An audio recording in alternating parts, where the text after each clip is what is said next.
Hello दोस्तों, कैसे हो? आपका स्वागत है त्रिपाण स्टडी सेंटर में। आज जो हम करने जा रहे हैं मैक्स वेबर की जीवनी, शिक्षा सिद्धांत और नौकरशाही पर विचारधारा।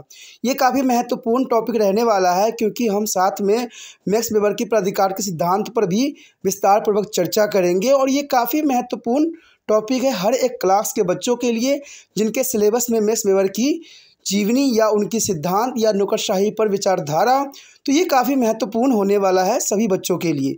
चलिए देखते हैं हमारा आज टॉपिक क्या है।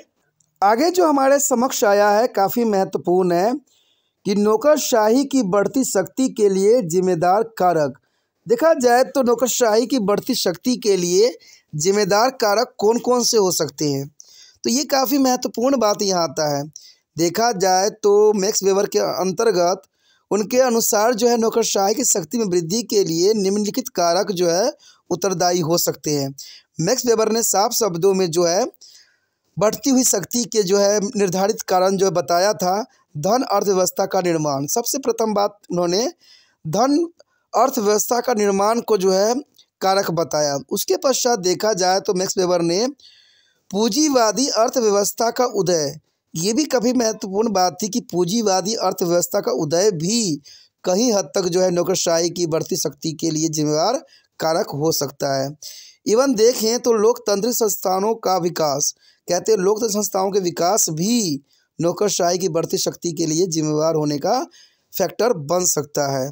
इवन देखिए तो जटिल प्रशासनिक समस्याओं का उद्भव, देखा जाए तो राजनीतिक में आज के समय में जटिल प्रशासनिक समस्या का जो उद्भव है काफ़ी होती चली जा रही है, जिसके कारण जो है नौकरशाही की बढ़ती शक्ति के लिए ये जिम्मेदार हो सकता है। आगे यदि हम बात करें तो काफ़ी महत्वपूर्ण है यहाँ पर संचार के आधुनिक साधनों का विकास।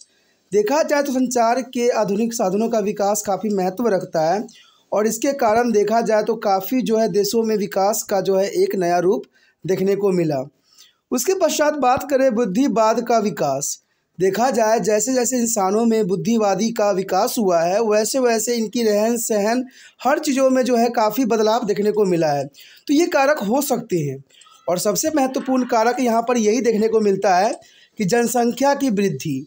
जनसंख्या की वृद्धि आए दिन इतने बढ़ते चले जा रहे हैं कि विश्व के लिए जो है एक बहुत बड़ी समस्या खड़ी होती चली जा रही है। और इवन देखें तो भारत के लिए सबसे बड़ी समस्या ये जरूर बन गई है क्योंकि भारत जो है विश्व का सबसे नंबर 1 जो है जनसंख्या में बन गई है। तो ये सारे बातें जो है काफ़ी महत्वपूर्ण रखता है। इवन देखें तो कहते हैं नौकरशाही की अत्यधिक शक्तिशाली स्थिति को नियंत्रित करने के लिए उन्होंने नौकरशाही को एक विशाल और मनमानी शक्ति बनने से रोकने के लिए कुछ उपाय भी सुझाए गए हैं। देखा जाए तो नौकरशाही पर नियंत्रण रखना काफ़ी महत्वपूर्ण बन जाता है। इसी के अंतर्गत हम आगे बात करेंगे कि नौकरशाही को नियंत्रण किस प्रकार किया जाता है। चलिए देखते हैं कि नौकरशाही का नियंत्रण हम किस प्रकार कर सकते हैं। देखिए हमारे समक्ष आ गया है नौकरशाही को नियंत्रित करने के तरीके। ये काफ़ी महत्वपूर्ण पॉइंट बन सकता है क्योंकि जैसे कि मैक्स वेबर ने बताया कि नौकरशाही के अंतर्गत शक्तियों का जो है बहुत ही महत्व अपना स्थान रखता है और व्यक्ति जो है शक्तियों का उपयोग करने के लिए जो है पूरी छूट होती है। अगर ऐसे कंडीशन में नौकरशाही के अंतर्गत अगर उसको नियंत्रित ना किया गया तो व्यक्ति जो है तनाशाह हो सकता है और तनाशाह जब व्यक्ति होता है तो जनता के लिए सदैव ही कष्टदायक होती है। इसलिए मैक्स वेबर ने इस बात को काफ़ी महत्व रखा कि नौकरशाही की एजेंसियों के अंतर्गत उसके नियंत्रण करने के तरीके भी सुलझाए गए क्योंकि अगर हम नियंत्रण न रखें तो कहते हैं ये व्यक्तिगत स्वतंत्रता के लिए और जो है सार्वजनिक स्वतंत्रता के लिए बहुत ही घातक सिद्ध हो सकता है। तो इस बात को जो है मैक्स वेबर ने दूरदर्शिता दिखाई और नौकरशाही को नियंत्रण करने के तरीक़ों को भी सुलझाया। देखा जाए नौकरशाही के नियंत्रण करने के तरीक़ों के अंतर्गत देखा जाए तो कॉलेजियलिटी यानी कॉलेजियलिटी अर्थात नियम लेने में एक से अधिक व्यक्तियों की भागीदारी, ये काफ़ी महत्वपूर्ण है। देखिए कॉलेजियलिटी जो होती है इसका अर्थ ये होता है कि कोई भी कार्य किए जाते हैं नौकरशाही के अंतर्गत उसमें एक व्यक्ति का जो है मत नहीं होता है और ये तनाशाह होने से बचाता है। अगर एक व्यक्ति का निर्णय लिया जाए, अगर एक ही व्यक्ति का निर्णय होता है तो वो व्यक्ति सदैव ही तनाशाह हो जाता है। लेकिन नौकरशाही में कॉलेजियलिटी शब्दों का उपयोग किया गया है। इसका अर्थ ये होता है कि व्यक्ति एक से अधिक व्यक्तियों की इसमें भागीदारी होती है, कोई भी निर्णय लिया जाता है इसमें एक या एक से अधिक व्यक्तियों के जो है निर्णय होते हैं, जिसके कारण जो है व्यक्ति तनाशाह नहीं हो सकता है। और इसका नुकसान यह कि कई बार इसका दुरुपयोग भी होता है और निर्णय तथा जिम्मेदारी गति बाधित भी हो जाती है। ये बात तो है कि कभी कभी इसका जो है दुरुपयोग भी की जाती है कि जब हम कोई अच्छा कार्य करने जाएं और दूसरे व्यक्तियों को ना अच्छा लगे तो वो बात नहीं बनती। आपने एक बात देखा ही होगा और मैं आपको एग्जाम्पल के तौर पे बता सकता हूँ कि यूएसएसआर की विघटन कुछ ही कारणों में ये कारण काफ़ी महत्वपूर्ण थी। यूएसएसआर के अंतर्गत देखा जाए तो मिखाइल गोर्बाचोव जो थे अंतिम वहाँ के थे प्रेसिडेंट, लेकिन देखा जाए तो उनकी सबसे बड़ी बात ये थी कि वो देश के लिए अच्छा करना चाहते थे, लेकिन अपने ही पार्टी के लोग उनके सहयोग नहीं दिए, जिनके कारण बर्लिन की दीवार टूटी और जो है यूएसएसआर की विघटन हो गया। तो ये काफ़ी महत्वपूर्ण बात है। कई बार ये नुकसानदायक सिद्ध होती है और कई बार इसका दुरुपयोग भी किया जा सकता है और निर्णय और जिम्मेदारी गति बाधित भी हो सकती है। तो इसीलिए जो है नौकरशाही का नेतृत्व करना काफ़ी महत्वपूर्ण बन जाता है। उसके पश्चात देखें तो शक्तियों का पृथकीकरण, देखा जाए तो शक्तियों का पृथकीकरण भी काफ़ी महत्वपूर्ण बात आता है। अर्थात एक ही कार्य के लिए एक से अधिक निकाय के बीच उत्तरदायित्व का विभाजन होना। यानी नौकरशाही के अंतर्गत अगर कोई कार्य है तो वो कार्य एक व्यक्ति को न सौंप के कार्य को जो है विभाजित कर दिया जाता है, यानी ये कार्य जो है सभी व्यक्तियों को बांट दी जाती है। तो इससे ये होता है कि नौकरशाही को नियंत्रित किया जा सकता है या नौकरशाही को जो है कभी भी गलत तरीक़ों का उपयोग करने से रोकने का सबसे महत्वपूर्ण तरीका है और तनाशाह होने से जो है काफ़ी महत्वपूर्ण ये रोका जा सकता है।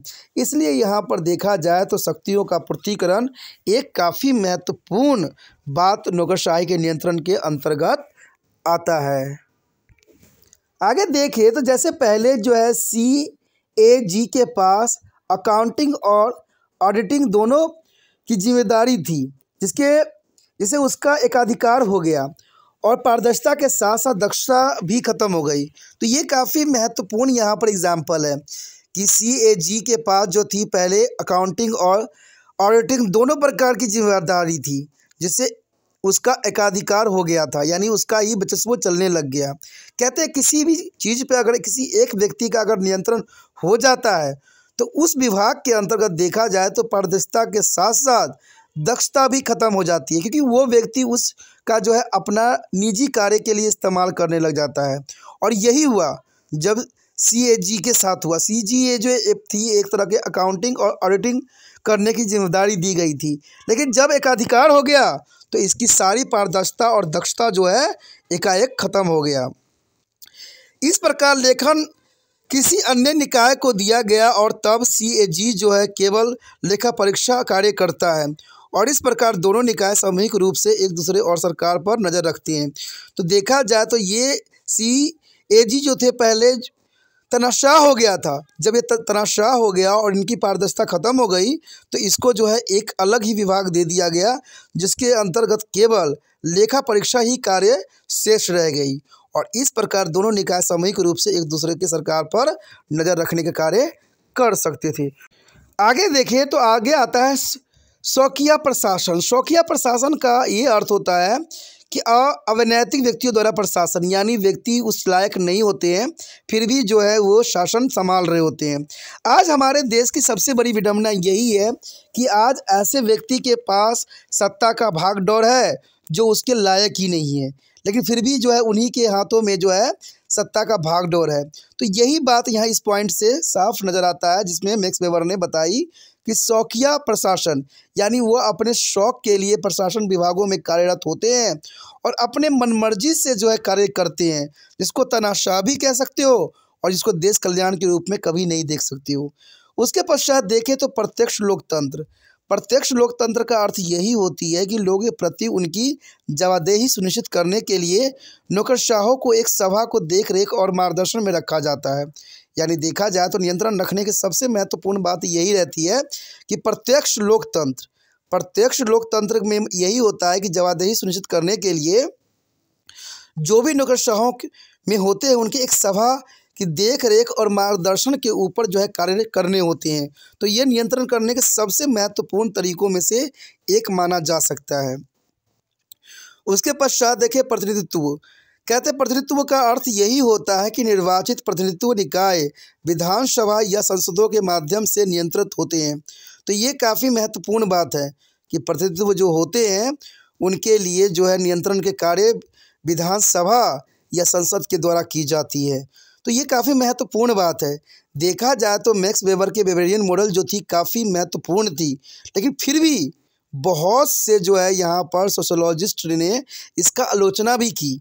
आखिर इन्होंने आलोचना किस बेस पे किया, क्यों किया, ये बहुत प्रश्न उठता है। तो इसको समझना भी ज़रूरी है कि आखिर इतना महत्वपूर्ण यहाँ पर मैक्स वेबर ने बातें बताई रखी जो काफ़ी महत्वपूर्ण भी थी और ज़रूरी भी थी, लेकिन बहुत से थिंकनर्स ने इस बात को क्यों गलत कहा और क्यों आलोचना की। चलिए देखते हैं आखिर क्यों इसका आलोचना की गई और क्या कारण था आलोचना करने की। तो इसी के साथ हमारा ये टॉपिक ख़त्म हो जाता है जो काफ़ी महत्वपूर्ण था। आगे का टॉपिक और भी महत्वपूर्ण है, तो आप बने रहे तिरपान स्टडी सेंटर के साथ, और जितना हो सके इस वीडियो को शेयर ज़रूर करें, जितना हो सके इसको यूट्यूब से लिंक को कॉपी करके व्हाट्सएप स्टेटस पर ज़रूर लगाएं, जिससे दूसरे बच्चे तक ये वीडियो पहुंच सके। क्योंकि आपको पता ही होगा कि तिरपान स्टडी सेंटर का एक ही विचार है, शेयर ही केयर है। पहली बार मेरे चैनल पे आए हो, पहली बार वीडियो देख रहे हो, समझ में आ रहा है, अच्छा लग रहा है और चाहते हो कि और वीडियो आपको इसी प्रकार प्राप्त होता रहे, क्योंकि दोस्तों ये एक बार वीडियो देखने वाला नहीं है, ये जब तक आप पढ़ोगे तब तक आपके लिए ये महत्वपूर्ण रहेगा। इसलिए सोचिए नहीं, विचार न कीजिए, अभी तिरपान स्टडी सेंटर को सब्सक्राइब करके अपने मोबाइल में सेव कीजिए।